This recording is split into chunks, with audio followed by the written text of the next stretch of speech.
This is another 419 Grind exclusive. OmniaBeats.com. What's going on? This is Two Tone from the Filthy Underground, and you're here with my exclusive with the 419 Grind.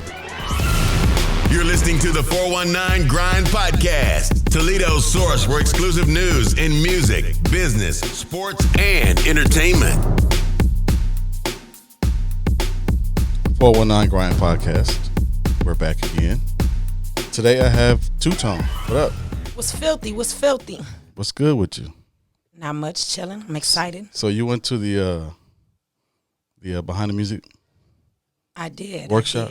I did. This I didn't weekend? get to go to the one last year. I had tried to go to it, but I had some endeavors that was requiring me to be there. So I ended up making it to this one. I made it my business. I had some personal things going on, but I kind of maneuvered my way so I can do both. Right. And I'm glad I was there because it was very informative. I knew a lot of the information, but I additionally wanted to get some other, tips. And they definitely threw some gems in there for everybody that was in the workshop to, find out some information and on the gritty side that, a lot of people wouldn't probably tell you. Right. Yeah, they wouldn't. No. Yeah, a lot of the stuff was kind of crazy to me. Yeah, it was pretty raw. It was pretty raw. yeah. But it was good though. Yeah. It was good. So what part of Toledo are you from? I am originally I was raised on the west side and then, kind of maneuvered to the north side. And then, I live on the south side. So I don't really Right. like to just, denounce one side. I got that, diplomatic community, Right. But What high school you go to? start high school Start. and then Woodward and Okay. then life skills. Oh, okay. So you I was a troublemaker. Oh. Yeah, well. No, I'm just playing. All right. When did you start doing music? Well, I started singing when I was about 4. My dad, he used to play the guitar. Right. And I used to sit on his lap and sing, and he used to sing like hard rock, soft rock. That's the kind of music I kind of came up on. Okay. And my mom, she was more country, which I hated it listening in the car. I was like, please turn it off. But interestingly enough, by 9, I was, kind of going through family issues and found a way to kind of utilize my words at that time and express my emotions. So I started writing poetry at 9, and then they kind of started forming rhymes. And from there, I started recording somewhere around 12 years old. Started finding my way into booths and making my own beats and battle rapping. That's kind of where I started. Okay. The start of me. Yeah. I was a battle rapper first. Right. So. You went from battle rapping to just doing whatever. Yeah, I battle rap. I made beats. Like I said, I was taught at the first studio that I went to. Shout out to Blackfoot Studios. A guy named Linnell Howard. Him and a guy named Ron Ensley. Those are the first 2 gentlemen that I really kind of worked with on a personal level in a studio that kind of believed in me really and said, okay, we gonna work with her. She a little bit of rough around the edges and we gonna see what she got. And they put a lot of time and effort into teaching me some things at that time when I was young that I, had no knowledge about. I just knew I wanted to do music. Right.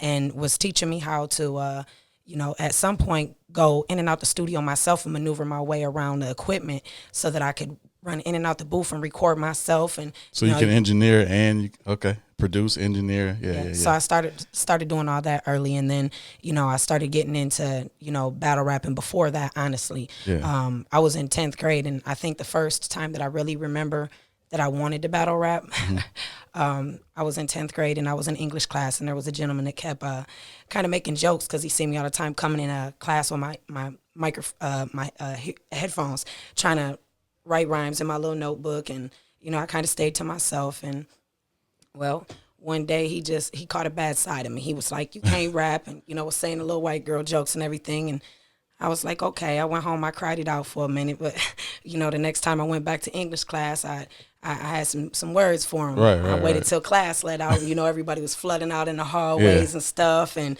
at that time I was like the underdog in high school. So I had a lot to say. And let's just say I kind of tapped him on the shoulder and, I started letting him have it. And from there, my English teacher was like, wait, whoa, and he kind of let me do my thing. And, the hallway filled up. And, the dude wasn't really a rapper. He was just a class clown for real.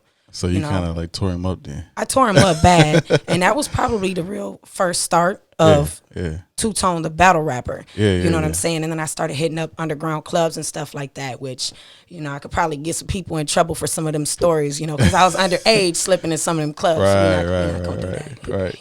Right. So you write. I know. When you battle, it's kind of like freestyle, right? I can do both. I started doing the freestyling because back then it was different than what the culture is now. Kind of the platform and the whole different.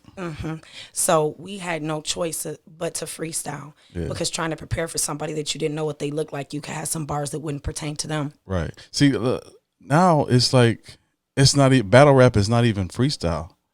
It's like you prepare. You prepare a certain type of lyrics, whatever, and you kind of throw that in there, right? I don't like that. Yeah, you know, and that's why it's important that you need to learn to do both. Yeah. Because let's say, for instance, like I had an experience one time that I went out to a club just trying to have a nice time with a lady friend of mine, and she took me to a place I was a little bit more uncomfortable. Wasn't in my comfort zone. Right. If anybody know anything about Fred L's, it's definitely not a place for, you know, certain, you know, people of my color to be in, you know. Right.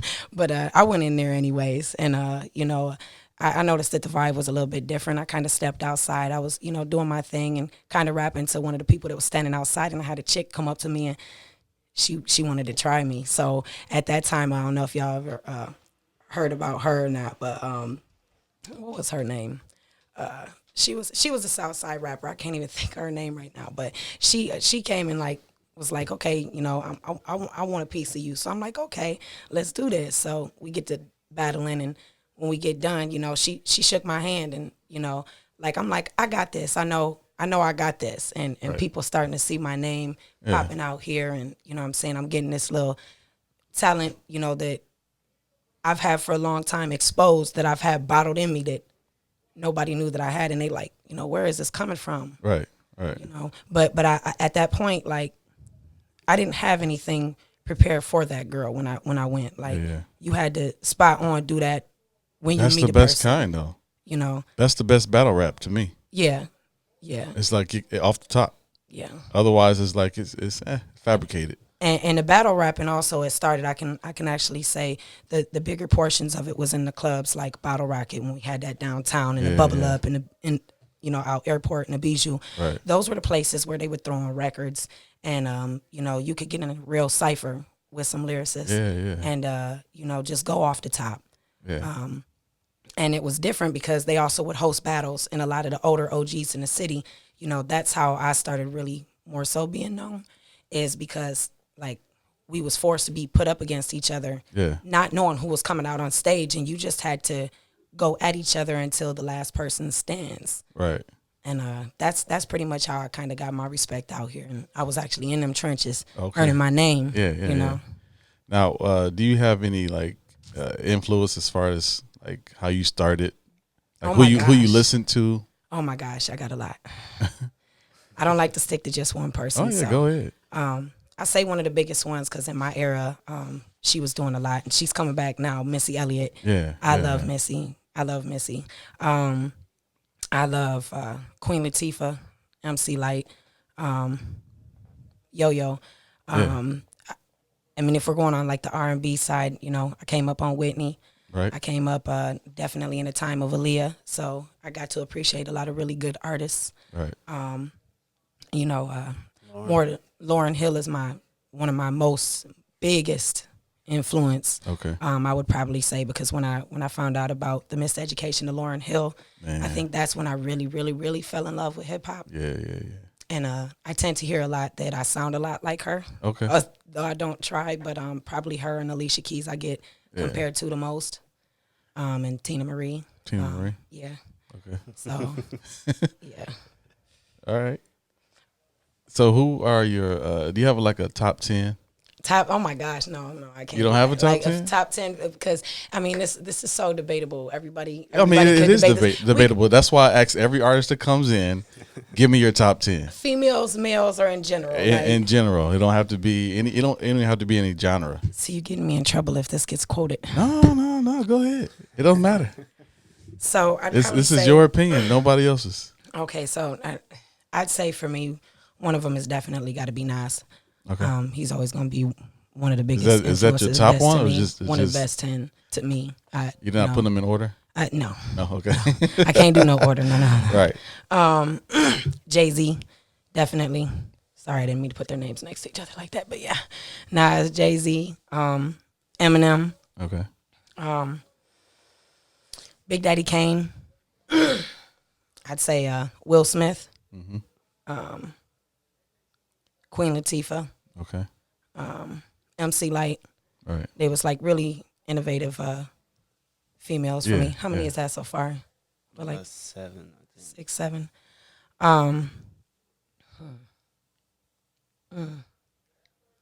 Wu-Tang. Okay. Just the whole clan. Wu-Tang. Redman and Method Man. I had to throw them in there. Okay. Redman and Method Man. I noticed you named everybody from the East Coast, nobody from the West Coast.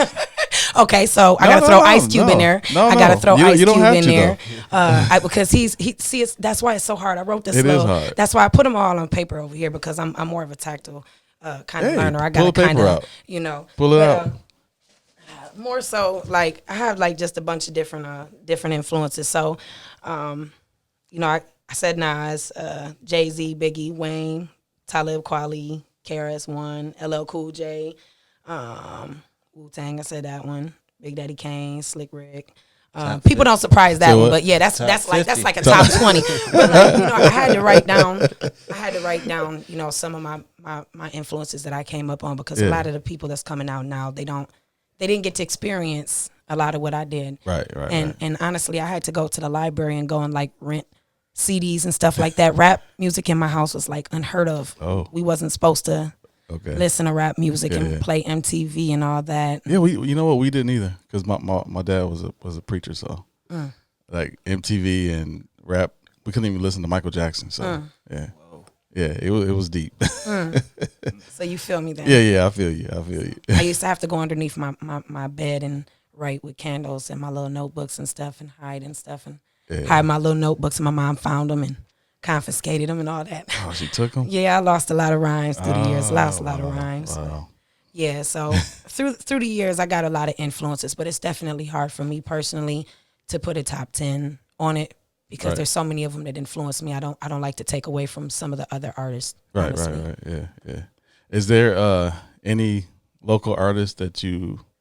Let me ask you this first. Like, what about producers as far as locally? Like, who do you work with? Well, I have in-house producers. Okay, name them. So I have to be a little bit biased here. My Yeah, faves. Let me plug my producer, Lunchbox Bully. Okay. Yes, and Rabmatic right here. Oh, he's a producer too? Yeah, both of them make beats. Yeah. Also, another group member, his name is Never That. Okay. He makes beats as well. I've worked with some other people like, Young Chuck and Ronald Ansley. Again, he does a lot of the R&B beats and stuff. But mainly we just do in-house stuff. I spent a lot of years working on other people's stuff and kind of lost material, having to, kind of detach from things. So I figured that I'd find it easier to start doing things that I didn't have to detach from and do everything in-house. Right. Now, that doesn't mean that I don't work with other people. It just means that sometimes I just take a little bit more precautions. And when people reach out, then I work if it's somebody that I want to work with. Yeah. If not, they might have to talk some coins with me. Right. Yeah, of course. Yeah. Now, is there any artists that you want to work with? Oh, first, man. let me ask locally. Locally, any artists that you want to work with? I do. I want to work with Nate Hicks. Nate Hicks? Okay. Nate Hicks is amazing. He's amazing. He's an up-and-coming R&B artist.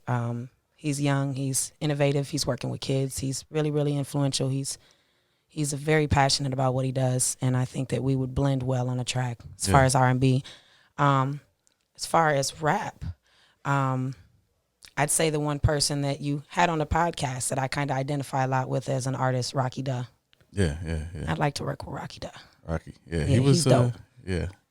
He was at the workshop. Like he dropped some Gems. Yeah, he did. Yeah, even stuff like I was like, oh man, because we talked in the back before he went on stage, and he was like, I was like, I should have just brought my podcast up to the workshop. We could have just had artists come in and talk or whatever. He was like, why didn't you do it? I said, I don't know. He said, that's the stuff I'm talking about, man. Like you can be on top of this stuff. Think outside the box. And that's one thing that he absolutely does. Like that other artists really don't take advantage of. It's like he knows how to brand himself, and with T-shirts and everything that he does is so different. Most def. He seizes the moment every moment that he gets. He takes that. I see his name on flyers, on shows every other night, going to different places. He's making sure his face is in the place. His network game is like on 10, and he's like always been like that. He's probably the most consistent artist in the city, honestly, that has been doing it for quite a while. Right. Yeah, I did an interview with him. The first interview was like 4 years ago, maybe.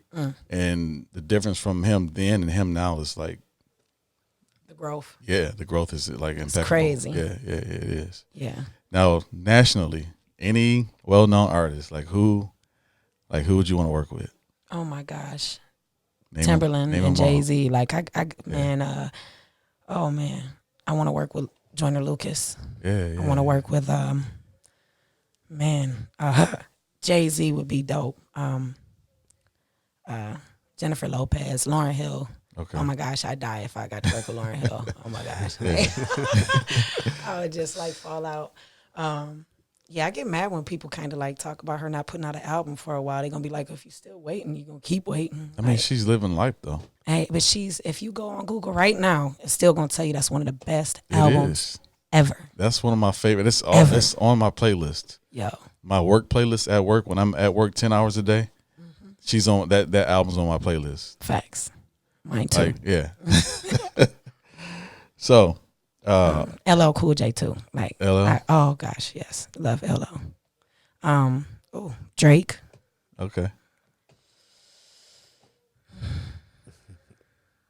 This is interesting. Quite a bit of people. Yeah. That's good. You have a very eclectic choice of music. That's always good. Yeah. I get influences from a lot of different places, but I definitely say hip hop, R&B, blues, jazz is kind of the more or less my mainstay. My thing. Okay. Now, what's your process when it comes to writing and producing?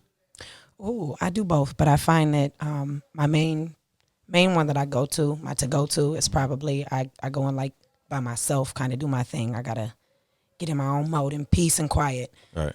I don't do well in calamity. So right. I got to actually put myself somewhere in the mind state of how I'm feeling. Sometimes, for instance, people gives me beats and, they want something done. It might not hit me to work on that song right there. Right. But I know when that song hits me, it's going to be fire. So if you send me a song and it takes 2 weeks to get to you, it's because you're working on it. Because I didn't touch it until I knew that I felt it. So as soon as I feel that stuff, right. Trust and believe it's going to take about 20 minutes for that to come out that pen, and my pen is crazy. Okay. My pen is crazy. So I write hits. Yeah. I write hits in 20 minutes.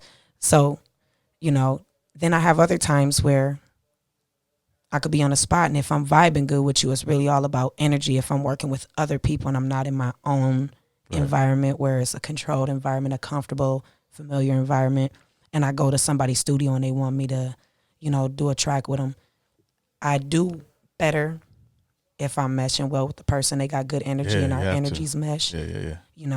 So I might have somebody send me a beat and be like, let's do this song, and I prepare for it. Or they be like, no, I want to do something, you know what I'm saying, organically. Right. So I think sometimes they just want to test my lyricism that way. But, we do it that way too, and I kills it. So you think it's easier to write without the music?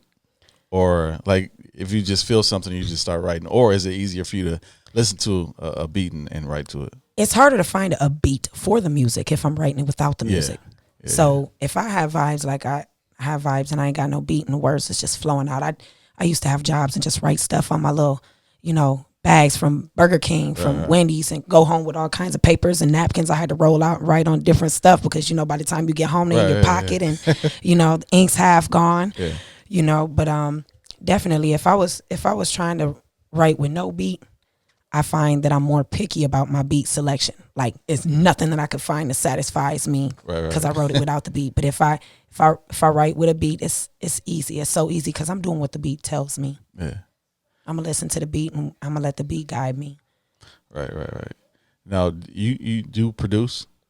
I haven't made beats in quite a while. Oh, why not? It's been about 10 years because I don't have the equipment, but Oh. but I have like some stuff like on a computer, probably about 200-300 beats. My beats is crazy, so I bet if I touched one, it'd be so fire. Right. That's something that I want to jump back into though. When the money get flowing to where I can go and get me some more sound packs and some equipment, I'm definitely gonna get back into the beats. Yeah, that's like that's my getaway. Yeah, is making music. I can do that for hours and then lose track of time. Yeah, because it's so I get so into it. Yeah, that sounds like my man. Yeah. All night. Yeah, I mean it got to be all night. Like it can't stop. But what are like some of the challenges as far as being an artist in Toledo? Are there challenges, or do you feel that there's a hindrance here? There's definitely some things with Toledo that we can work on. It's been going on for quite a while. People have egos here and don't like to work with other people or feel like they don't want to, show love to other people. But I think it also has to do with knowledge. People don't really know how to get where they're trying to go. Right. And I think that there's people that hold the keys to them answers that, in turn, just like what they were saying in the music workshop, if you rubbing elbows with people, if you bartering with people, like Tanika said, you can get a lot of things done. Yeah.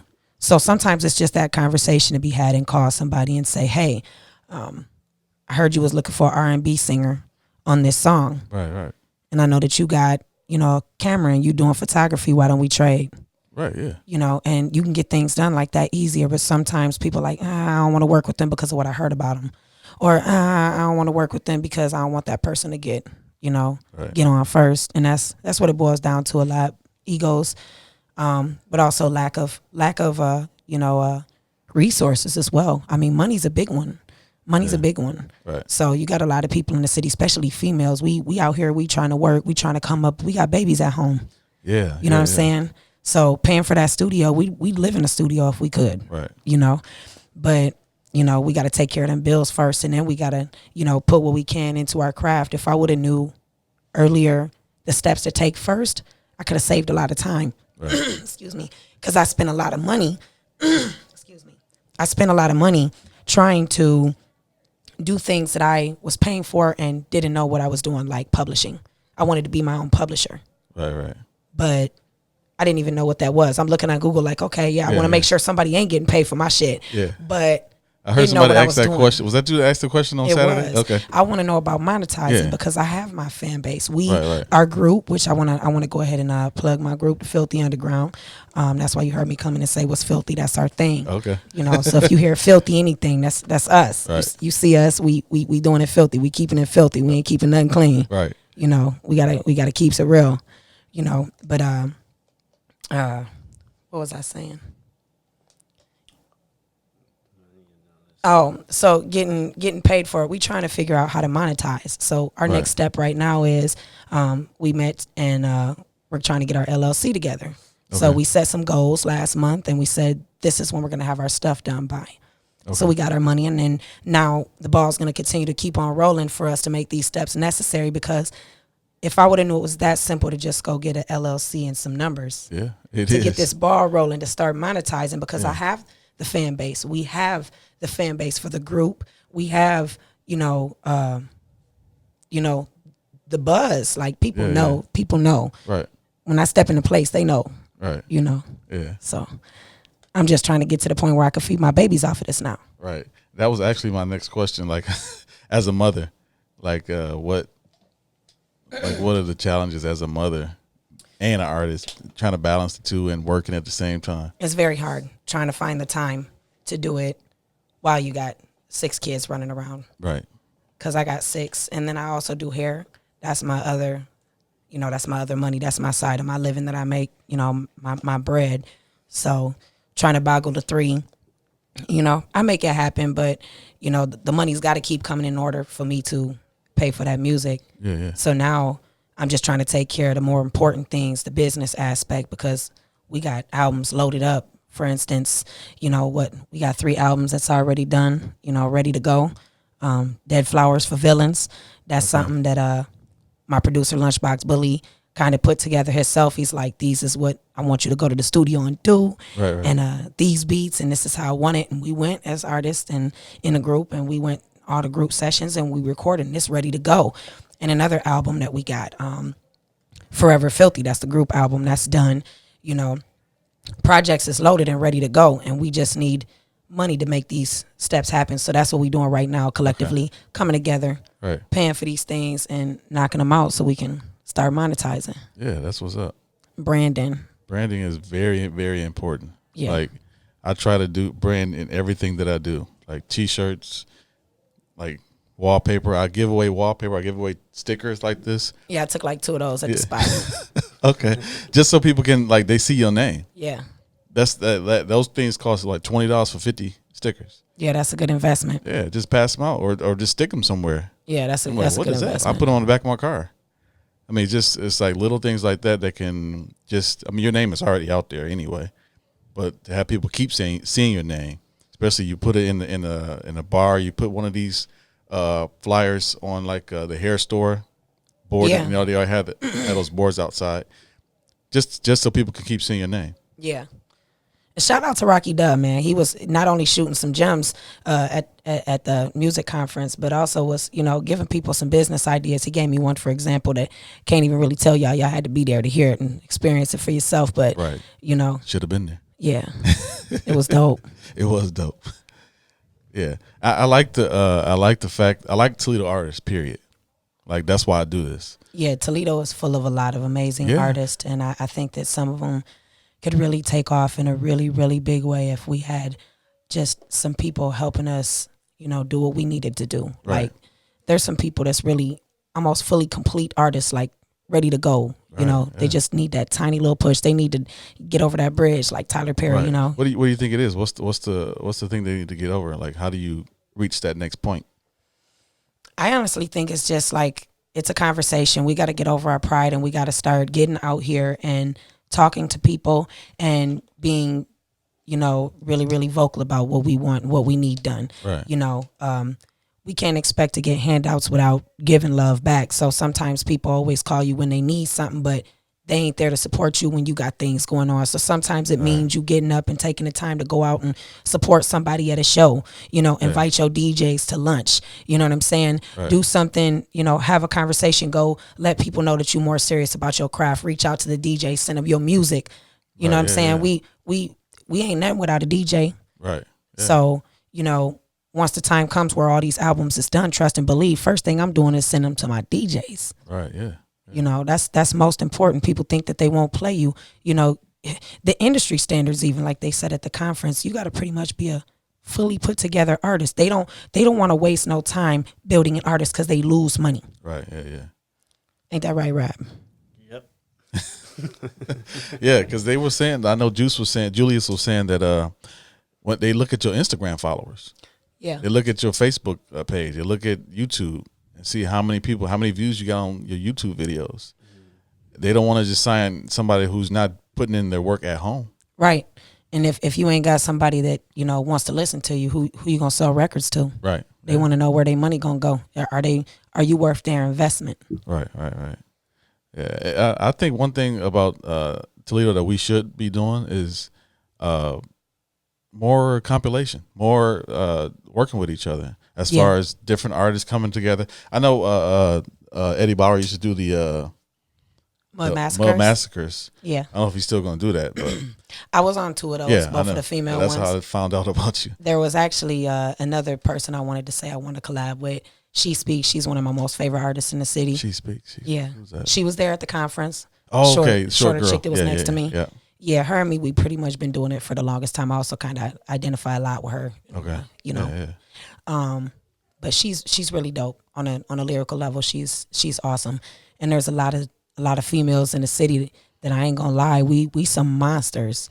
Yeah. It's some dope females in the city. I found out that there were over 200 female hip hop artists. Not singers, just hip hop in Toledo. I had to write that list out myself one day.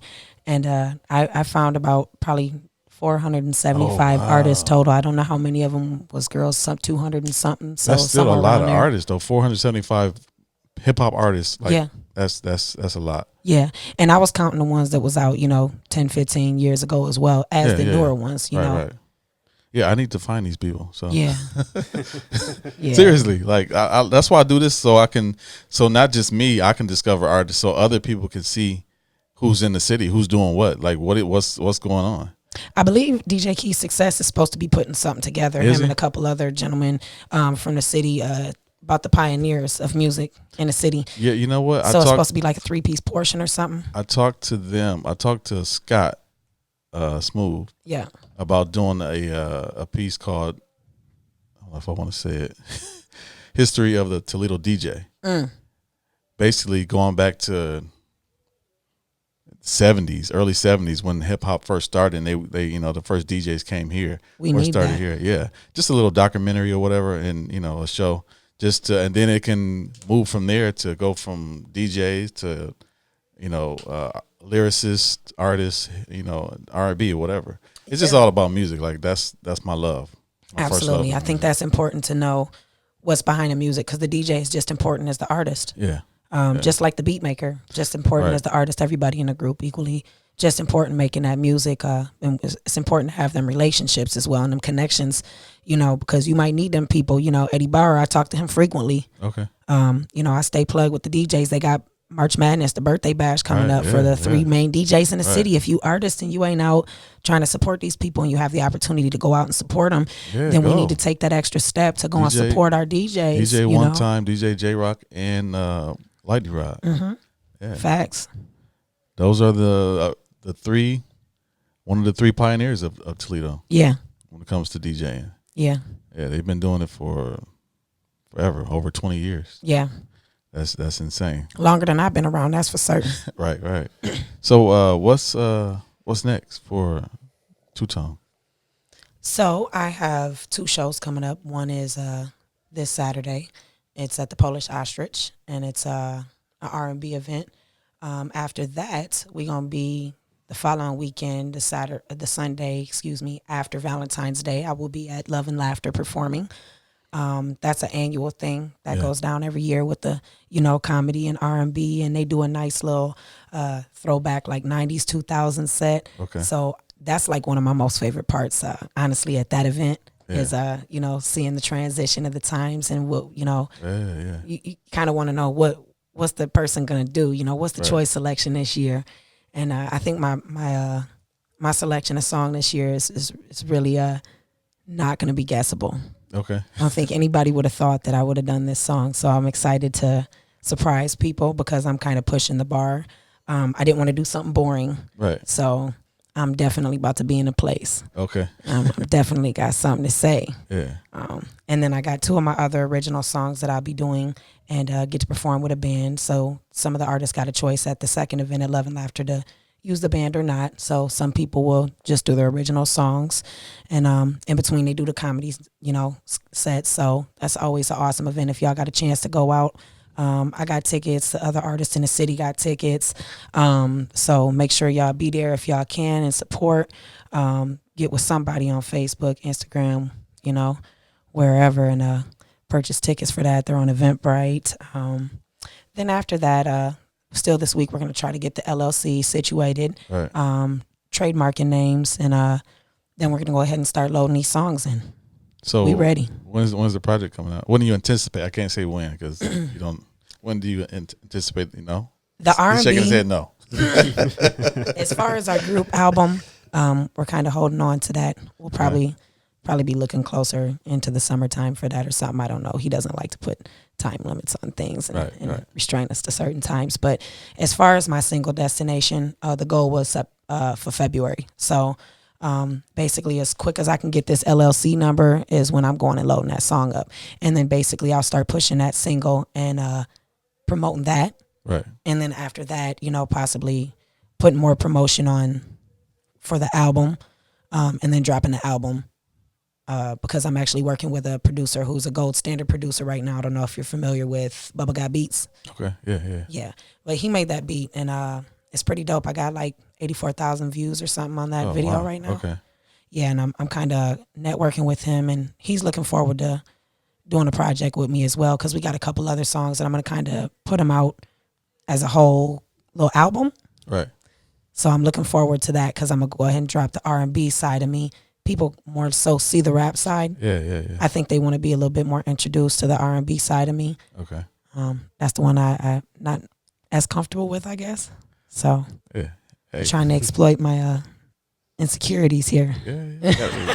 Expand yourself. Yeah, Yeah. that's good. That's good. So So how can viewers or listeners find you on YouTube, Facebook, Instagram, Twitter?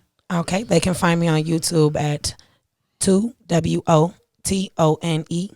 Instagram is the same thing, 2WOTONE 419. Same thing on Facebook. Got little stuff here and there, but we're working on a web page, so everything will kind of be on one domain. So twotone.com will be up and running. Okay. That way people can go and get kind of like the whole discography. I've got about 7 or 8 albums out, and people's like, okay, we don't see all these albums that she's talking about, because, you know, they're kind of scattered. I had them out in the streets. It was more so underground and in the streets than what they was online. So now that, you know, the digital and media thing is kind of just taking over, you know, I'm kind of just getting a little bit late start on the digital portion of it. So once I load them up, you guys will have plenty to go and pick from. So you're going to put all your old albums on? Oh, absolutely. Oh, yeah. Okay. Absolutely. Okay. It gets juicy. Yeah. So you should come back and do more podcasts with me, because you have a nice voice. Thank you. Actually, it sounds like crap right now. I kind of lost it. Yeah, but I can hear the voice coming through. Okay. But yeah. I would like that. Yeah. We should we got to talk after we're done. Dope. So hey, so you want to say something, man? You've been sitting here for like a half hour, 37 minutes actually, and haven't said one, or you said 2 words, like yes. He's a quiet guy. Well, I'm a quiet guy too until I get behind the mic. So. I'm all good. You good? Yeah. What's your name again? Rabmatic. Producer? Yes, sir. All right. Engineer, the brain. He's the businessman. Okay. He's like super smart. Yeah. Crazy. He don't say much, but when he says something small, it means everything. Right. So that's what kind of guy he is. He don't say much. Hey, I was the same way. So, but we gotta do this again. Yeah, let's do that. We'll talk. Well, this is the 419 Grind Podcast. You can listen to this on iHeartRadio, Apple Podcast, Spotify, and wherever a podcast are heard. Goodbye.